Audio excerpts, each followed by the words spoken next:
Il y a tout juste un an, je me suis rendu 2 fois de suite à Bordeaux pour passer les oraux de Sciences Po Bordeaux, donc la filière générale, mais aussi la filière FIFE, parcours espagnol. Et j'ai eu de nombreuses questions sous mes vidéos concernant justement l'oral de Sciences Po Bordeaux et la filière FIFE, puisque c'est vrai, en fait, on a très peu d'informations concernant cet oral, puisque peu de gens le passent comparé au concours général. Et sur Parcoursup ou encore sur le site de Sciences Po Bordeaux, eh bien, on a des questions auxquelles on n'a pas de réponse. La première question qui revient le plus souvent, c'est par rapport à la langue de l'oral, dans quelle langue se déroule l'oral. Et c'est vrai que jusqu'à la dernière seconde, la dernière minute, juste avant d'entrer en fait dans la salle pour passer l'oral, eh bien, tout le monde, tous les candidats en fait se posaient la question, vais-je devoir parler français ou alors espagnol? Et ça en fait, je pense que ça dépend vraiment des jurys que vous allez avoir. Étant donné que pour ma part, j'ai dû passer l'entièreté de l'oral en espagnol, ça veut dire que l'analyse d'image était en espagnol, les questions étaient en espagnol, la présentation était en espagnol, vraiment tout l'oral était en espagnol. Ensuite, sachez qu'il ne faut pas être bilingue, il ne faut pas savoir parler espagnol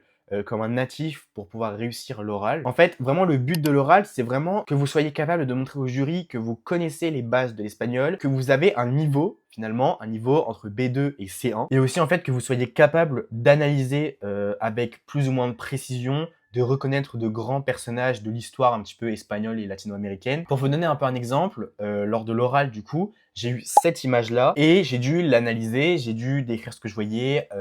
faire des liens avec l'actualité du coup en espagnol. Mais dites-vous que c'est vraiment faisable en fait, que si vous avez des bases, si vous aimez l'espagnol, si vous avez travaillé en cours, si à côté vous avez